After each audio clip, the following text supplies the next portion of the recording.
السلام عليكم ورحمة الله وبركاته.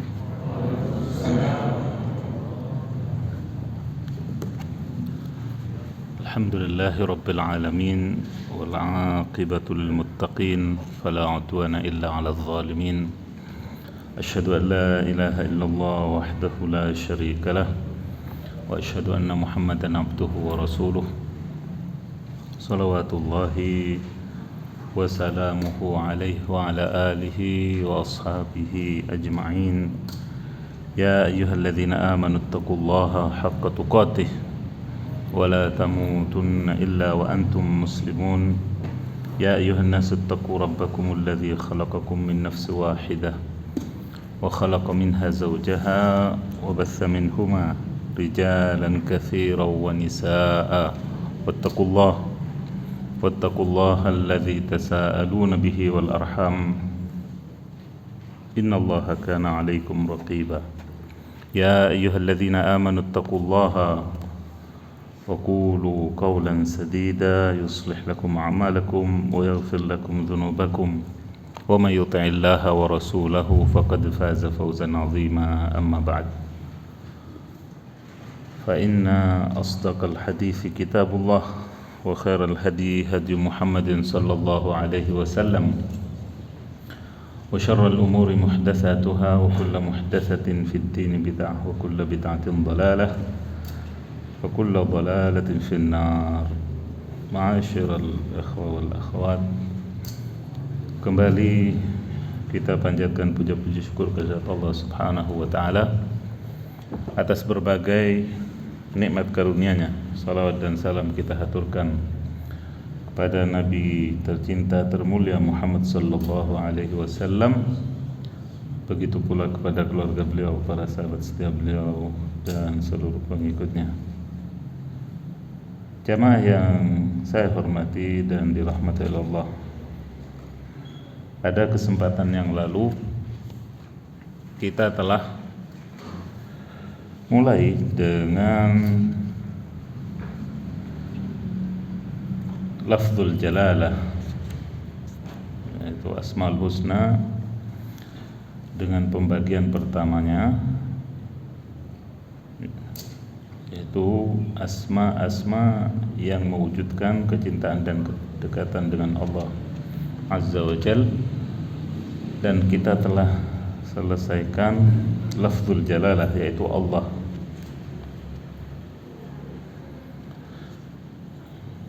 Kemudian kita beralih, setelah kita ketahui pula tentunya kedudukan asma Allah itu atau lafzul jalalah tersebut dan juga manfaatnya, kita beralih kepada asma yang kedua dan yang ketiga, di mana ini sering bergandengan penyebutannya dalam Al-Quran,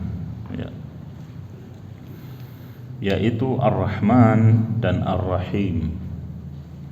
Ar-Rahman Maha Pengasih dan Ar-Rahim Maha Penyayang. Asma'ullah atau Ismullahi Ar-Rahman, nama Allah Ar-Rahman ini disebutkan sebanyak 57 kali dalam Al-Quran. Di antaranya pada surah Ar-Rahman sebagai pembuka surah, ya. Ar-Rahman 'alal 'arsy istawa, ya. Ar-Rahmanu 'alal 'arsy istawa. Nah, kemudian ya, Ar-Rahman di sini berarti zat yang menyayangi semua makhluk yang Dia ciptakan dari ketiadaan. Dia menjamin rezekinya tanpa ada yang dikecualikan, yang mukmin maupun yang kafir. Nah, di sini yang menjadi poin atau pembeda nantinya antara Ar-Rahman dengan Ar-Rahim. Sifat Ar-Rahman, sifat Ar-Rahmah atau nama Ar-Rahman ini, ya, jika disebut maka rahmatnya mencakup seluruh hambanya, yang mukmin maupun yang kafir. Itu nama Ar-Rahman. Tapi Ar-Rahim ini ketika disebut khusus untuk kaum mukminin, orang-orang yang beriman. Baik. Ismullah Ar-Rahim, nama Allah Ar-Rahim ini disebutkan dalam Al-Quran sebanyak 123 kali.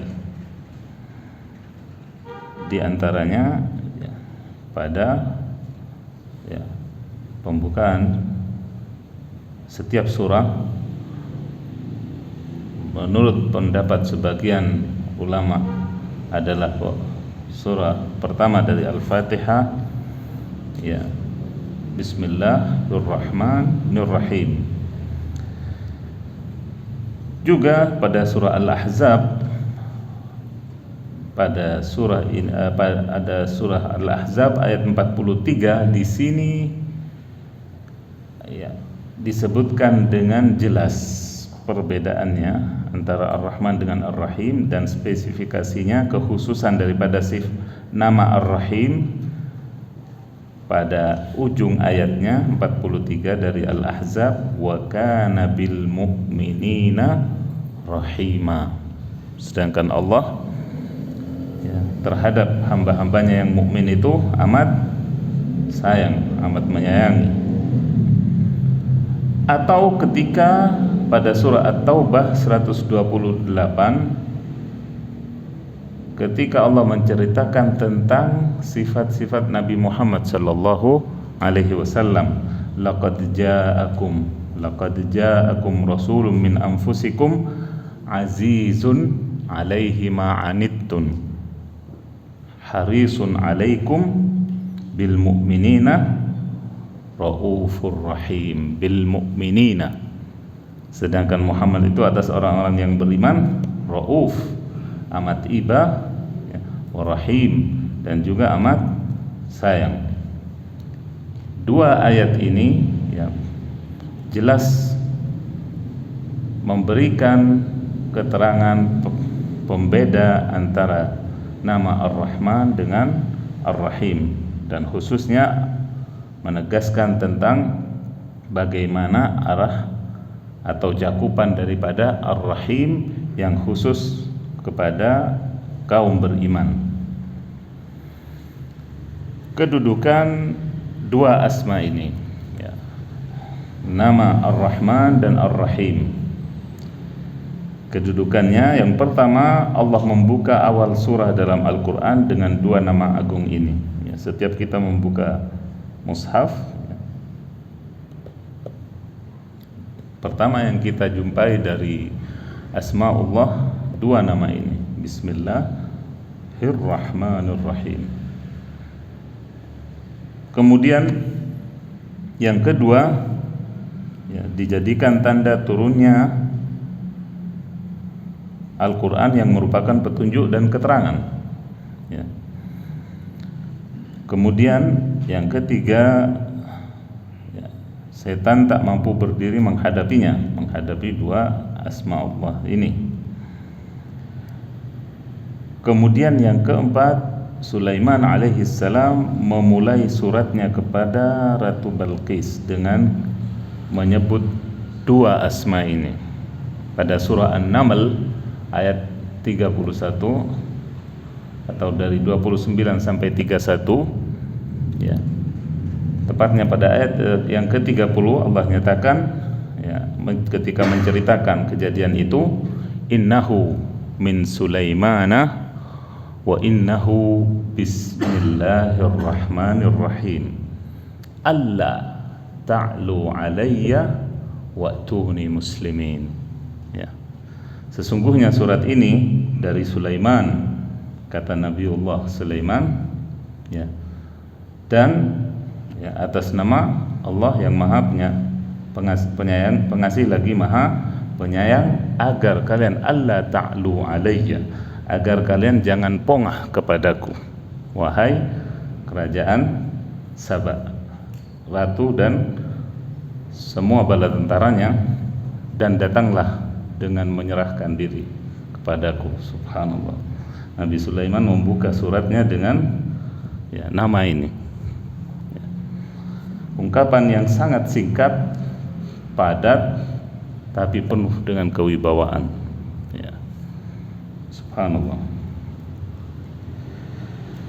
Pada surah An-Naml ayat 30. Kemudian yang kelima, Jibril alaihissalam juga turun membawa wahyu dan membuka tiap surah dalam Al-Quran dengan kedua asma ini,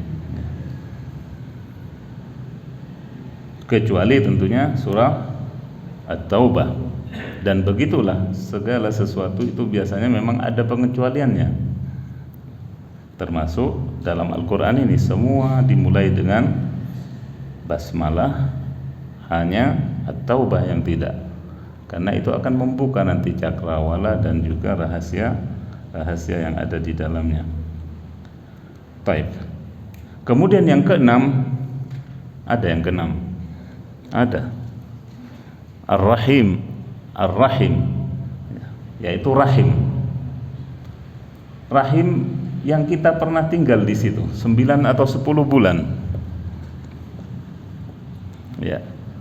Dalam hadis qudsi disebutkan, ya, dalam riwayat Ibnu Hibban, Abu Daud juga dan yang lainnya, Anar-Rahman, kata Allah, aku adalah Ar-Rahman, wahiyar rahim, dan ia adalah rahim, dalam riwayat Abu Daud. Sedangkan dalam riwayat Ibnu Hibban dinyatakan khalaqtur rahim, dan aku ciptakan rahim, wa syaqaqtu laha isman min ismi, dan aku pecahkan dari namaku nama untuknya, yaitu rahim. Ya. Faman wasalaha wasaltuh, barang siapa yang menyambungnya, yaitu menyambung tali silaturrahim, aku akan menyambungnya, kata Allah. Waman qata'aha batattuh, kata Allah, dan barang siapa yang memutusnya, aku akan memutusnya. Ya. Aku akan memutus hubungan juga dengannya. Subhanallah. Ya. Ini ancaman yang keras dari Allah Subhanahu wa taala. Ya. Bagaimana kita bisa, ya, hidup sekejap mata tanpa komunikasi atau berhubungan dengan Allah Subhanahu wa taala, sesuatu yang mustahil. Maka dari itu dikatakan rahim ini, bahkan, ya, dalam riwayat yang lebih panjang disebutkan sampai-sampai rahim itu bergelantung kepada arsy Allah Subhanahu wa taala sambil memohon, ya, bahwasanya dia meminta haknya kepada Allah Subhanahu wa taala. Kemudian Allah Subhanahu wa taala, ya, menyebutkan potongan yang mirip dengan potongan hadis yang tadi saya bacakan, ala tardaina, tidakkah engkau rela wahai rahim, kalau aku menyambung orang yang menyambungmu dan memutuskan orang yang memutuskanmu? Bala ya Rabb, kata Ar-Rahim, tentu ya Allah, aku rela dengan hal tersebut. Jadi di sini juga menunjukkan kedudukan Ar-Rahman dan Ar-Rahim dan hubungannya dengan rahim. Baik, jamaah yang dirahmati oleh Allah Subhanahu wa taala, kiranya cukup 6 kedudukan Ar-Rahman dan Ar-Rahim ini sebagai, ya, keterangan bagi kita tentang keistimewaan dua asma Allah ini, di mana disebutkan di sini kedua asma ini menetapkan rahmat sebagai sifat Allah Azza wa Jal. Ar-Rahman berarti zat yang bersifat kasih, sedangkan Ar-Rahim zat yang menyayangi hambanya. Kemudian lebih jelasnya di sini disebutkan kedua asma ini menunjukkan kesempurnaan kasih sayang Allah, ya, di mana semua makhluk di muka bumi ini berbelas kasih, saling membantu dan memberi karena percikan dari rahmat Allah kepada kita. Kita merasa, ya, kasihan kepada binatang, kucing misalnya, ketika, ya, berada di bawah mobil kita misalnya saat turun hujan seperti ini, hati-hati. Tadi juga saya hampir karena banyak yang berlindung mencari apa? Hangat. Kita merasa kasihan kepada kucing itu bagian dari rahmat Allah Subhanahu wa taala kepada yang dipercikan ke hati kita. Kemudian juga ya, kita ketika iba melihat ya, orang yang misalnya kurang mampu, itu juga bagian dari rahmat Allah Subhanahu wa taala. Sebaliknya itu dari satu sisi. Dari sisi yang lain dialihkannya bahaya, bencana dan mudarat juga karena rahmat Allah. Bahaya yang mengancam kita ataupun bencana Allah alihkan, Allah urungkan karena sabaqat rahmatuhu ghadabah, karena rahmat Allah mendahului murkanya. Itu karena sifat rahmat Allah Subhanahu wa taala. Padahal kalau kita hitung-hitung, kalau kita kalkulasi, kalau kita baca sejarah para nabi dan kaumnya, mereka melakukan dosa mungkin bisa dihitung. Syirik, kekufuran, kemudian apa? Misalnya kaum Lut penyimpangan seksual. Yang kaum yang lain, kaumnya Nabi Syuaib, mengurangi selain syirik, kekufuran, mengurangi timbangan. Yang lainnya itu ada plus 2, 3, 4 paling banyak, dengan menjadi penyamun atau perampok jalanan. Sedangkan di umat Muhammad sallallahu alaihi wasallam apa yang tidak ada? Apa yang tidak ada? Bahkan subhanallah, astagfirullah, saya kaget. Yang kita tahu sejak saya lahir mungkin sampai baru-baru ini, yang ada jenis itu cuma 3 manusia, laki, perempuan, bencong. Itu yang saya tahu. Ternyata katanya di Thailand itu sampai belasan jenis manusia. La haula, di model kayak apa tak ngerti saya. Subhanallah. Kemudian apakah tidak patut untuk diturunkan azab Allah? Sangat layak. Tapi karena sabaqat rahmatuhu ghadabah, karena rahmat Allah mendahului murkanya, urung. Wa ma kana Allahu mu'adzibahum wa anta fihim wa ma kana Allahu liyu'adzibahum wa hum yastaghfirun. 2 penyebabnya. Bencana atau azab tidak Allah turunkan selama engkau ada di antara mereka, wahai Muhammad. Rasulullah sudah mangkat, sudah tiada, sudah wafat.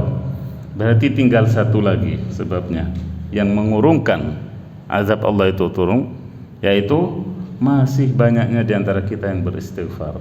Itu saja. Perbanyaklah istighfar.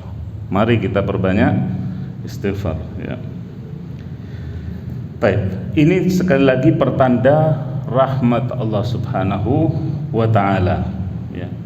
Dialihkannya bencana, padahal sangat layak kalau kita mengajak kepada pelanggaran-pelanggaran umat-umat terdahulu yang semuanya kita dikerjakan oleh penghuni akhir zaman ini. Semuanya dikerjakan, bahkan plusnya, ada plusnya seperti yang saya contohkan tadi. Tapi karena rahmat Allah sekali lagi, dan juga doa Nabi kita Muhammad sallallahu alaihi wasallam yang dikabulkan oleh Allah agar tidak dibinasakan umatnya oleh azab. Itu doa Nabi kita, permintaan Nabi kita yang dikabulkan oleh Allah Subhanahu wa taala. Kemudian juga janji Allah bahwasanya kalau masih ada yang beristighfar, maka Allah tidak akan menurunkan azabnya. Dan juga karena rahmat tadi yang mendahului murkanya. Dan alhamdulillah masih ada beberapa lapisan yang menghadang murka Allah untuk turun, atau bencana atau hukuman dari Allah Subhanahu wa taala sehingga kita bisa masih beribadah kepadanya, ya, masih bisa ya berzikir, masih bisa juga ikut belajar di sini, ya, menimba ilmu di sini ataupun di mana saja. Baik.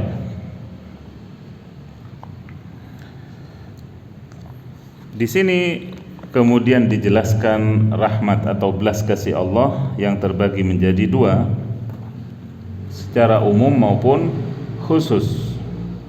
Ya. Pertama secara umum, yaitu yang mencakup seluruh makhluknya. Rabbana wasi'ta kulla syai'ir rahmatan wa ilma. Ya. Allah nyatakan pada surah Al-Mu'min ayat 7, ya Rabb, ya, rahmat dan ilmu yang ada padamu meliputi segala sesuatu.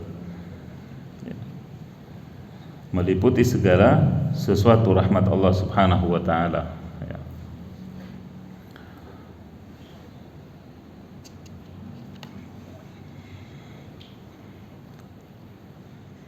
Baik. Yang kedua yaitu rahmat yang khusus yang Allah tujukan bagi hamba-hambanya yang beriman. Di sini bisa ditambahkan kalau yang pertama, rahmat Allah ini ya, umumnya hanya untuk di dunia ketika berkaitan dengan orang-orang kafir. Sama, orang kafir dikasih rasa juga sama Allah. Kalau makan enak-enak juga, sama, tidur nyenyak dikasih tidur nyenyak, ya. Bahkan lebih dari kita, karena mereka biasanya tidak ada kamus halal haramnya, semua masuk, ya, semua halal meskipun tidak thayyib, ya. Itu bentuk rahmat Allah, dibiarkan, ya, dikasih enak, semuanya juga sama dengan kita, ya. Adapun yang kedua, rahmat Allah bagi orang-orang yang beriman ini mencakup dunia dan akhirat. Di dunia, ya, Allah Subhanahu wa taala beri ketenangan di hatinya karena tahu dia, ya, seorang mukmin tahu di dunia ini sementara. Kemudian di dunia ini dia diuji, tahu ada rambu-rambunya, tahu, ya, meyakini itu. Dan ya, di dunia ini juga sementara, tahu. Kemudian setelah itu Allah Subhanahu wa taala juga berikan ketenangan hati, ya, di mana meskipun dengan keadaannya, ya, yang barangkali membuat secara zahir membuat iba, akan tetapi Allah Subhanahu wa taala berikan, ya, apa yang tidak Allah berikan kepada selain kaum mukmin. Kegelisahan, ya, kemudian juga kehidupan yang sempit, meskipun dengan kehidupan secara lahirnya yang wah, ya. Maka Allah Subhanahu wa taala memberikan berkah kepada kaum mukminin ini atas karunia-Nya, meneguhkan hati mereka ketika dilanda ujian atau musibah.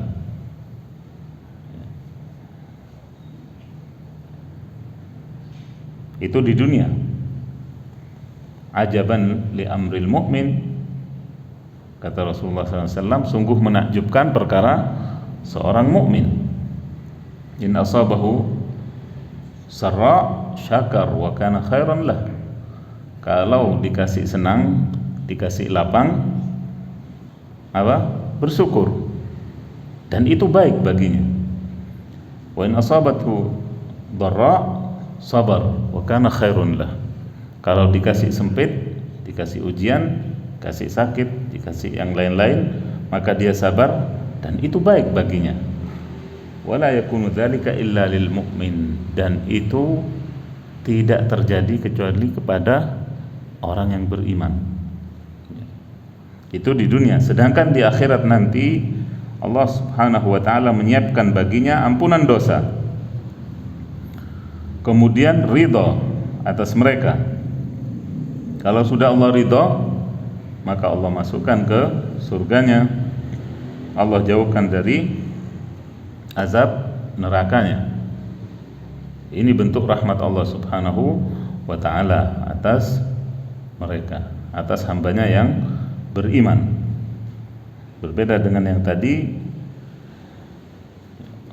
bagi orang yang non muslim, non mukmin, maka rahmat Allah mencakup mereka di dunia saja, sedangkan di akhirat Allah berlakukan mereka dengan apa? Dengan keadilannya. Nah, baik. Kemudian jamaah yang dirahmati oleh Allah, manfaat mengimani asma Allah Ar-Rahman dan Ar-Rahim. Yang pertama, bahwasanya perlu kita ketahui belas kasih di antara sesama manusia di dunia ini maupun sesama makhluk umumnya juga adalah satu dari bagian 100 rahmat Allah. Sedangkan yang 99 sisanya Allah simpan untuk kelak di akhirat. Bayangkan ya. Serpihan ya, dari satu itu dibagi berapa miliar, bahkan apa di atas triliun makhluk sejak diciptakan Adam dan juga ya, anak cucunya sampai kiamat nanti. Begitu pula jinnya, begitu pula makhluk-makhluk hidup yang lainnya ya, tumbuhan dan hewannya, semuanya hanya satu dari 100/100-nya. Dengannya seorang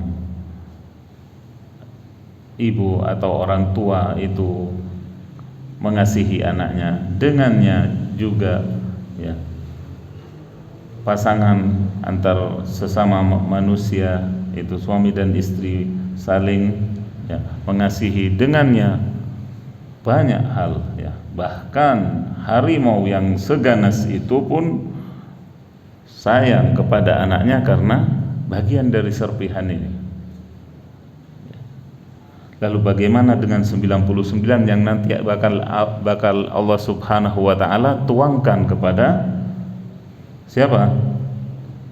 Pada hambanya yang mukmin saja di surga, berupa nikmat-nikmat surga yang ada ya, makannya, minumnya, semuanya ya, fasilitas yang ada di surga tersebut ya.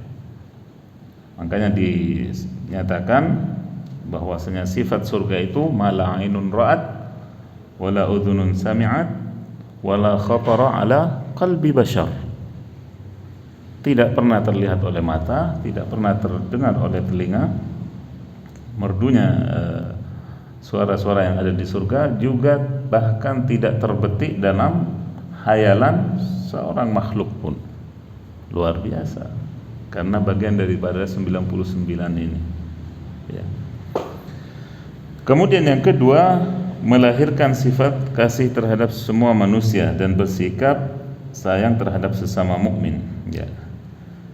Kita tentunya ya, merasa kasihan kepada sesama manusia, selaku sesama manusia, meskipun itu orang kafir, meskipun kita diperintahkan oleh Allah Subhanahu wa ta'ala untuk ya, mendakwahi mereka, terakhir kemudian berjihad memerangi mereka, itu dalam rangka rahmat Allah pula.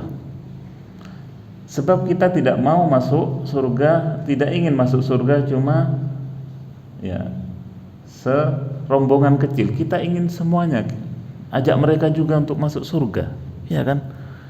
Tujuan jihad itu begitu ya, bukan hanya menghabisi dan membunuh, tidak, tapi ya untuk apa? Untuk ngajak orang-orang kafir juga, ayo masuk Islam, ayo masuk surga bareng kita.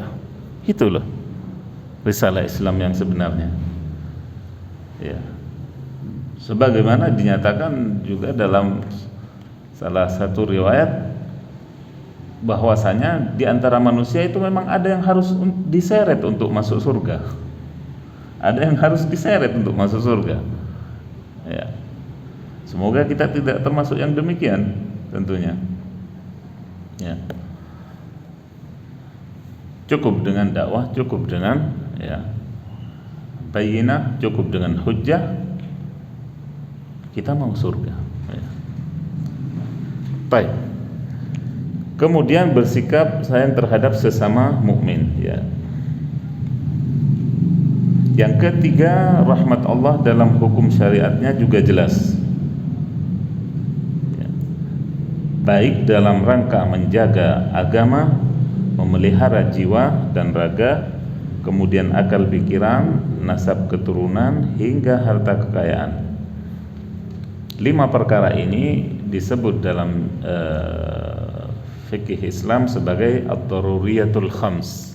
5 perkara yang darurat, ad-daruriyatul khamsah, yaitu 5 perkara yang darurat, yang harus dipunyai, yang harus dilindungi.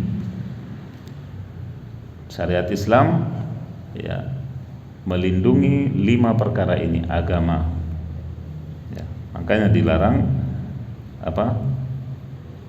murtad, kemudian bid'ah dan sebagainya. Itu dalam rangka menjaga agama Islam ini sehingga tetap utuh, sehingga tetap murni terjaga. Kemudian memelihara jiwa dan raga, makanya dilarang membunuh. Dia ada qisas. Karena apa? Dalam rangka menjaga ini. Kemudian akal pikiran juga dijaga. Makanya syarat salat akil baligh, syarat puasa akil baligh, syarat ini akil baligh. Karena apa? Karena penjagaan Islam, syariat Islam terhadap dan menjunjung tinggi 5 perkara ini. Kemudian nasab keturunan, ahallan nikah wa harramas sifah. Islam menghalalkan pernikahan, mengharamkan sifah atau perzinahan. Ya. Karena masuk darurat yang 5 ini. Juga agar keturunannya jelas. Anaknya siapa, bapaknya siapa, ibunya siapa, agar masyarakat terjaga dari percampuran nasabnya.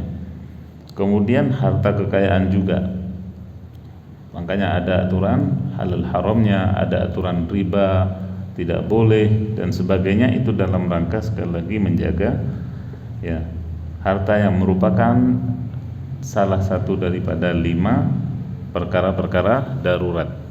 Nah, yang keempat, kasih sayang Allah Subhanahu wa taala dalam musibah yang Dia tuliskan pada hamba, meski sekilas tampak tak diharap atau menyakitkan, tetapi betapa banyak musibah yang memberi pelajaran berharga, menyadarkan yang lalai, mendewasakan yang kekanak-kanaan, dan masih banyak hikmah yang lainnya. Ya, rubba darrin nafi', kata orang Arab. Boleh jadi sesuatu yang seolah tampak bahaya justru bermanfaat. Jamu, obat, pahit kan? Pahit apa manis? Pahit. Tapi apa yang diharapkan dari kepahitan itu? Kesembuhan. Iya kan? Begitu pula Allah Subhanahu wa taala dengan musibah itu memberikan pelajaran berharga kepada kita. Yang lalai jadi ingat, kemudian kembali kepada jalan yang hak. Karena manusia kalau dibiarkan, tidak ditegur, tidak tokoh, artinya apa? Akan ada sikap sombong, takabur, dan sejenisnya. Maka dengan musibah ini Allah Subhanahu wa taala mengingatkan atau menegur manusia agar tidak congkak, agar tidak pongah. Kayak dalam asar disebutkan ad-dabani rabbi fa ahsana ta'dibi. Meskipun ada yang menyatakannya hadis, ini bukan hadis tentunya. asar bagaimana Rasulullah sallallahu alaihi wasallam, ya kalau kita sebagaimana Anda ketahui sirahnya, lahir dalam keadaan yatim, baru 6 tahun ibunya juga meninggal, dan seterusnya. Itu bagian dari apa?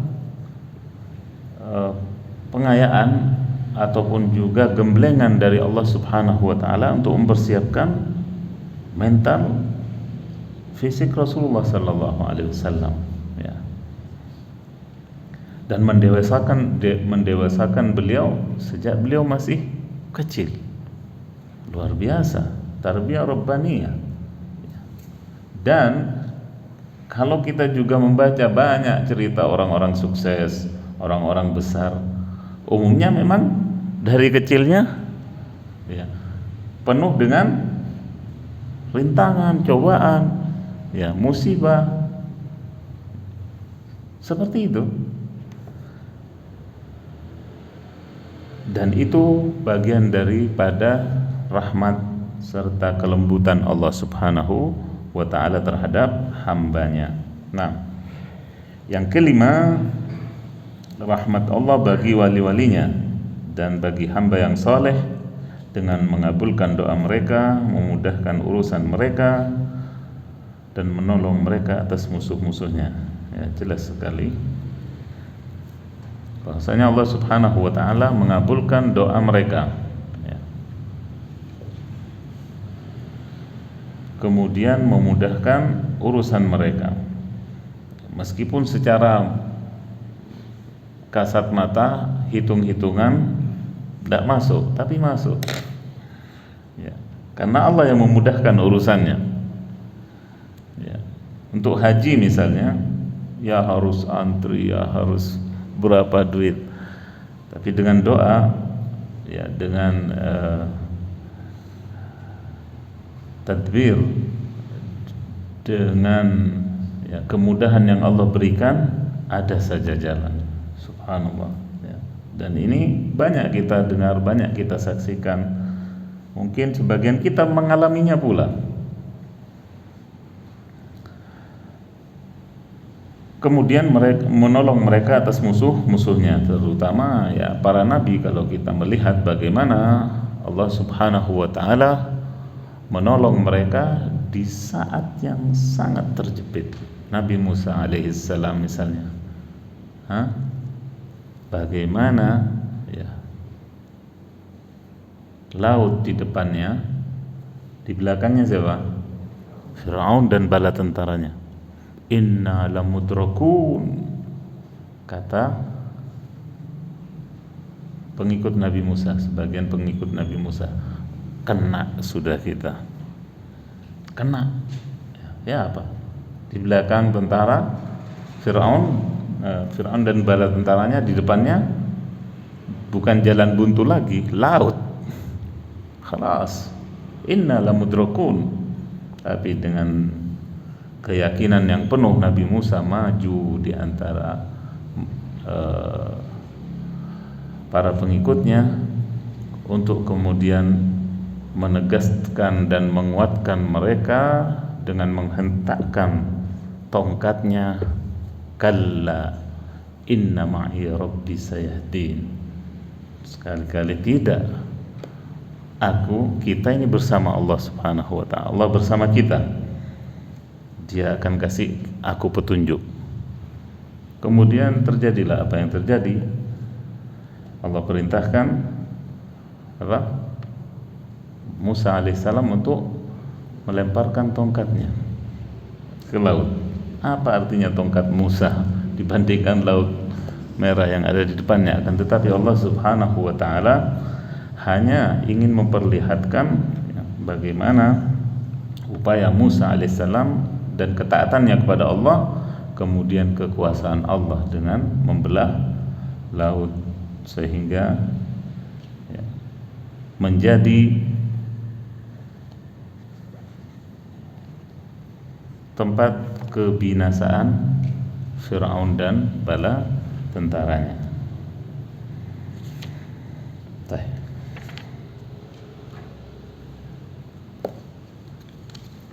Jamaah yang dirahmati Allah Subhanahu wa taala,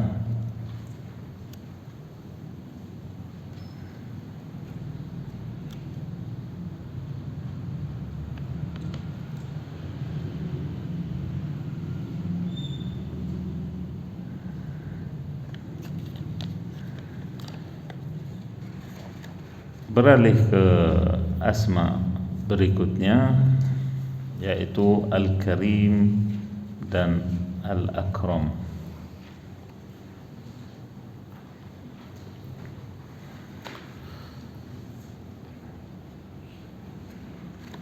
Atau ada pertanyaan sebelum dilanjutkan?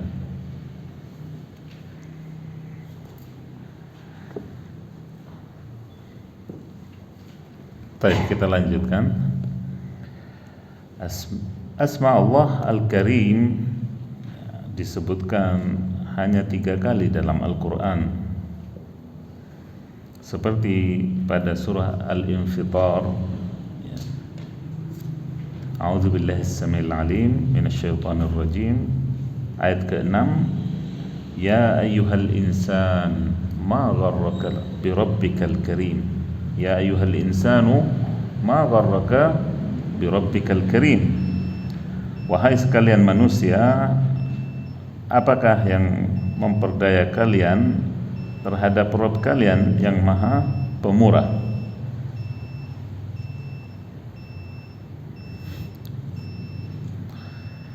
Baik, ya saya dengar.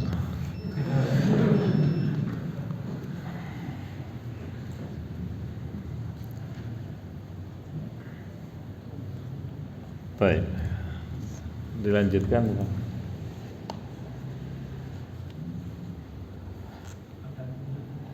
Adzan dulu, berarti sampai subuh ini. Allah musta'an. Baik, saya kira cukup sekian dulu apa yang bisa saya sampaikan. Subhanakallahumma wa bihamdik, asyhadu an la ilaha illa anta, astaghfiruka wa atubu ilaik. Assalamualaikum warahmatullahi wabarakatuh.